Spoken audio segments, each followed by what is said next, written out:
It's a dead man's party. Who could ask for more? Let's talk about the dead man wrestling many times before at WWE's biggest party of the summer. Rest in peace. I'm John Retton with every Undertaker WWE SummerSlam match ranked from worst to best. After that horrible butchering of Oingo Boingo's Dead Man's Party, man, that was really hard to say. Let's talk about the Dead Man's legacy at SummerSlam. Not to mention the fact that he torpedoed his legacy after coming back numerous times, over and over and fucking over, to the point where I got fucking sick of him, and so did many fans, even though he left his blood, sweat, and tears and a lot of broken bones and a lot of body parts in the ring. Man, it was really goddamn gross. I felt sorry for the cleanup crew. Anyway, let's talk about the Undertaker's, run at SummerSlam.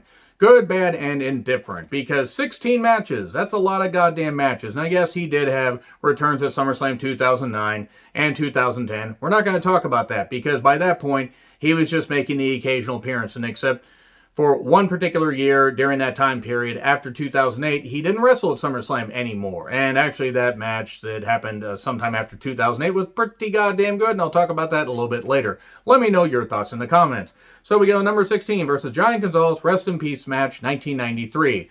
Okay, rest in peace, Giant Gonzalez. Very unfortunate that he had health issues later in his life. He wasn't very good in the ring, but apparently a really, really nice guy.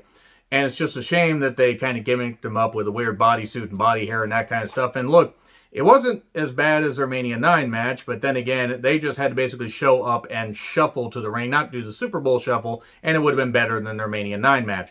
Undertaker won, and my God, it was not good. It was not good at all. And there would have actually been 17 matches, and I probably would have ranked another match just below this, but they didn't repeat the same damn thing 13 years later when the Great Khali and Undertaker had a match right before SummerSlam 2006 because they realized, oh shit, Khali isn't very good. Let's just have Undertaker destroy him, then we'll send him to ECW. That's great. We'll do that.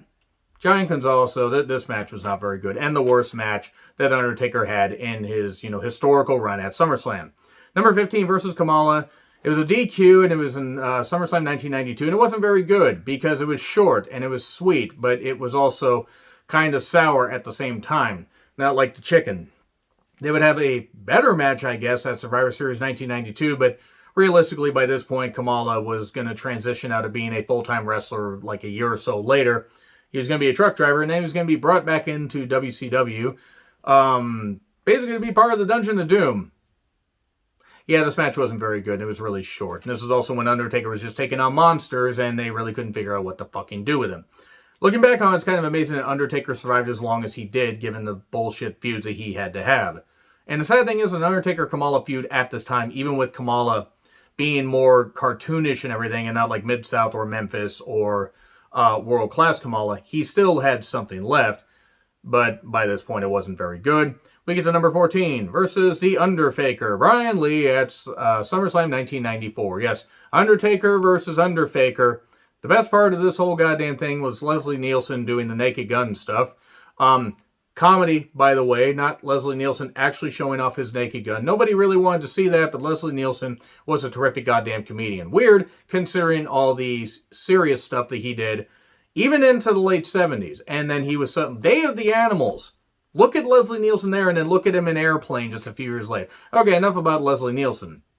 This wasn't good. It was Paul Bearer's Undertaker. He had taken time off after, I believe, the Royal Rumble 1994 because of a back injury and also to freshen up the character. And then a little bit later, Ted DiBiase brought his own Undertaker in. They had different colored, gloves and shit to tell them apart. And okay, Brian Lee wasn't quite as tall as Undertaker, but it was close enough for rock and roll.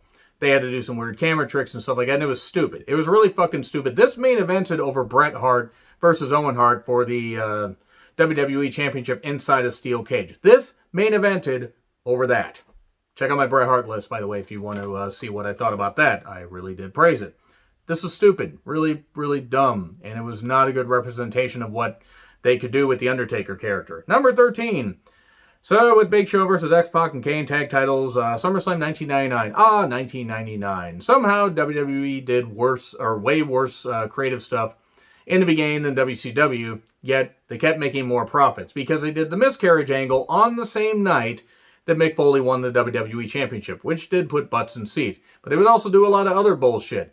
The corporate ministry, people being tortured, Dennis Knight becoming Midian while being chained up and tortured, and Stephanie McMahon being strapped to a cross and almost sacrificed, and Vince McMahon being the higher power, and a whole bunch of other shit and everything, and Owen Hart falling, and Vince saying, first of all, I resent your tone, in a press conference. And the whole point is 1999 was a bit messy. So if I'm gonna jump off my soapbox, WCW did a whole bunch of stupid shit too, but most of it came along when Russo got there, because Vince Russo's a goddamn idiot and should have never been allowed in wrestling. Same with Ed Ferrara, that piece of shit. So again, off my soapbox. This match is when the tag titles didn't really mean anything. X-Pac and Kane were a fine, tag team. They were what they were, David Goliath, so to speak. And then Big Show was basically taken under Undertaker's wing. And they would win the tag titles, and then they wouldn't hold him for very long. And then Undertaker would take time off because of a pec injury, and also I think he had like an issue with Vince or something like that. But he had injuries. And also, let's be honest, the ministry stuff was kind of absolutely shit, in my opinion. So anyway, we get to number 12. Versus Kane, no DQ. It was a no DQ match at SummerSlam 2000. It ended in a no contest because Undertaker, a few minutes in, removed Kane's mask, and then he ran off and everything. That's how they ended it. They had a no DQ match with a no contest. I don't even remember if the bell actually fucking rang. I just remember they brawled. And it was a fine brawl. And then it ended again in a no fucking contest. So yeah, that match right there. Really not much more to say about that. I retro-reviewed SummerSlam 2000, I think a year ago. And that was something. Anyway, we go to number 11. Versus A-Train. SummerSlam 2003. A-Train actually did pretty well in New Japan and should have done a little bit better in WWE. Because he was named Prince Albert at one point. It's Prince Albert in the can, you better let him out. How we got over that, I have no idea. This was carrying on the feud that would not goddamn end, because you had Big Show and A-Train. You had Big Show and Undertaker at No Way Out 2003. Right before that, when Undertaker caved Canyon's head in with a chair shot and then another chair shot, beating him up because he was acting very effeminate, because Canyon was actually gay. And Undertaker, I'm sure being the progressive thinker that he was at the time and now, decided to beat up a gay guy. And also, Creative decided to humiliate him. Why did they hate Canyon so much? I'm not saying Canyon would have been a goddamn world beater, but he was very innovative in the ring and should have been used a whole lot better than he was. So anyway, and then Undertaker took on Big Show and A-Train at Mania 19. It was supposed to have Nathan Jones with Undertaker, but guess what? They kind of realized that Nathan Jones wasn't very good. And by not very good, I mean he was shit. He packed on more muscle and somehow got more shit by Survivor Series 2003. He looked great, and that was it. So he then took on A-Train. A-Train had clobbered Stephanie during a match that Stephanie and Sable had at Vengeance the month before. Yes, that was a match that they actually put on pay-per-view and people had to pay to watch. I'm sorry. And he decided, I'm going to clobber A-Train. And he did. And beat him. And then life goes on. Number 10, versus JBL, WWE Championship, SummerSlam 2004. On the same night where Randy Orton became the youngest WWE champion in history, or at least youngest world champion in history, by beating, future murderer Chris Benoit, and Benoit will always be known as a murderer, and I don't fucking care what he did in his career. I hope he's buried in hell for what he did. So, Undertaker took on JBL, who had just recently beaten Eddie Guerrero, and the match was fine. This is also noted for a point where somebody tried to get on the limousine roof that was gimmicked for JBL to be chokeslammed through, and if that fan had gotten on the roof or whatever, or stepped through that part, he would have ended up, hurting himself, which actually I don't think I would have, felt bad for. Hell, he could have, shattered himself and everything and then, not made it to the hospital in time, because if you're a fan that jumps the barricade like that, you kind of deserve every bit of bad shit that happens to you, you fucking drunk idiots. Anyway, again, off my soapbox, he ends up losing, or it ends up being a DQ, and he chokeslams JBL through the roof. And JBL's title reign wasn't the worst thing in the world. It was kind of, a little bit overbooked, and they did a lot of DQ stuff. But they tried to make it old school. The problem is it went on a little bit too long, but it was what it was. So we go to number 9 versus Kama Mustafa, yes, the future Godfather. Casket match at SummerSlam 1995. SummerSlam 1995. Much like I said in my Bret Hart video, they had to make Shawn Michaels versus Razor Ramon for the Intercontinental Championship a ladder match, because otherwise nobody was going to buy the goddamn pay-per-view, because who wants to fucking see fucking Diesel versus fucking Mabel in a fucking WWE fucking championship match fucking. Anyway, had to work that one in. Yeah, Kama Mustafa, or Kama, the Supreme Fighting Machine, had, and the guy was legit tough. By the way, Broken Skull sessions with the Godfather, aka Charles Wright, really fucking terrific. Great backstory and great insight on why Godfather came and went in wrestling, but always was pretty over because he knew what he wanted to do in life. So anyway, and very well spoken, by the way. So he had melted down the urn into a chain, and then basically Undertaker got his revenge and beat up Kama and beat him. And then would do the same thing to Mabel after Mabel clumsily broke Undertaker's orbital socket. Undertaker had a rough 1995. Not winning King of the Ring would have been, would have been on the top of that, but anyway, he beat Kama, and life goes on. And then he took on Test at SummerSlam 2002. American Badass versus Un-American Test. That is fine. It was a fine bit. These two had a series of matches, like TV matches, during the Invasion angle in 2001. And Test was on a bit of a rise at this point. He was getting a moderate push here and there. And he had taken Brock Lesnar to the limit because he wanted to walk along the razor's edge. Hi, Derb, if you haven't been watching this. And Test had, he kind of got into the Undertaker's face, which is something you don't really want to do. And he ended up getting beat. It wasn't the best match, but it was certainly better than some of the other ones I listed. We then get to number 7 with Kane versus DDP and Canyon. Steel Cage tag title match for the WCW and WWE Tag Team Championships. Refer to my SummerSlam 2001 review for this, that I did end up, kind of butchering a little bit of the intro. You will see what I mean. But it was just a mauling. DDP got buried. Poor Canyon. That was it. That was really it. I mean, they became double champions and would hold him for a little bit until Chronic showed up, and then Unforgiven 2001 would happen, and one of the worst tag matches in modern WWE history. Fucking hell. So we get to number 6 versus Brock Lesnar. SummerSlam 2015. The to-date last appearance at SummerSlam for Undertaker, and let's be honest, we don't need to see him come back at all. This was better than I expected it to be, because after that not very good Mania 30 edition, where I still argue that Brock didn't need to beat the streak, because he was still going to be over anyway, they had a pretty damn good match here. Now they would have a better match at Hell in a Cell 2015, where they would expose the ring and Brock would just beat the shit out of him. But this was pretty good. Now, yes, it was a bit weird with the, finish that was a little bit botchy. Like, Undertaker would end up tapping, but the referee wouldn't see, this kind of stuff, and then he would end up, getting Brock Lesnar to pass out to the Hell's Gate, and Brock would even flip him off, and then would just fall over. And that was it. Undertaker would get his revenge, so to speak, and then they would have their match at Hell in a Cell 2015. But pretty good stuff here, in all things considered. It wasn't great, but it was good for what it was.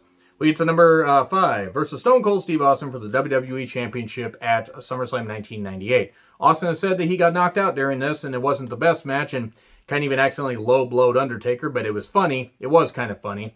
And they had a pretty damn good match. Undertaker said that Kane would not interfere. It would be straight up, and it was. And despite any of that stuff with Austin, pretty damn terrific. Well wrestled. Big brawl. Big fight feel. Madison Square Garden, great setting for it, and Austin would win, and Undertaker would even show him respect. And then we'd get really messy with Undertaker and Kane and Stone Cold and Vince and the whole thing with the WWE title picture after that. But on this night, it was pretty good. We get number 4 versus Randy Orton, 2005 SummerSlam. On the same show where Shawn Michaels flopped around like crazy for Hulk Hogan, we got this match, a Mania 21 rematch, where Cowboy Bob Orton was in weird makeup and interfered and caused Orton, caused Undertaker to be distracted, and Orton got the victory. It was still pretty damn terrific. And Orton getting his win back was nice, and then they would have that feud that would carry on through the rest of 2005, including that father-son casket match, which, no, it is not referring to Chris and Daniel. Oh, no, this is going to go well.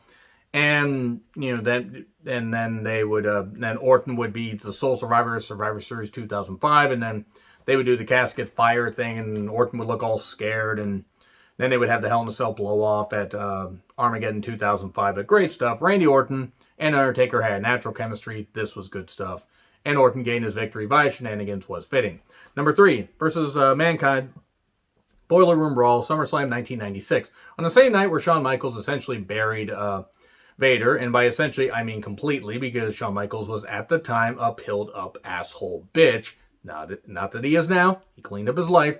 But goddamn, Vader deserved a WWE Championship run. Because he would have been better than Shawn at that point. As good as Shawn was in the ring, would have been better to see Vader as a monster. So, he took on Mankind, and it was almost horror movie-like the way they did it, because they did, the individual camera shoot and that kind of stuff and everything. The way they did, it was almost like, holy shit, we're seeing security footage and they're beating each other up and they're just doing this stuff, and it's really, really haunting. And there are even times where the camera would cut out and people were getting upset.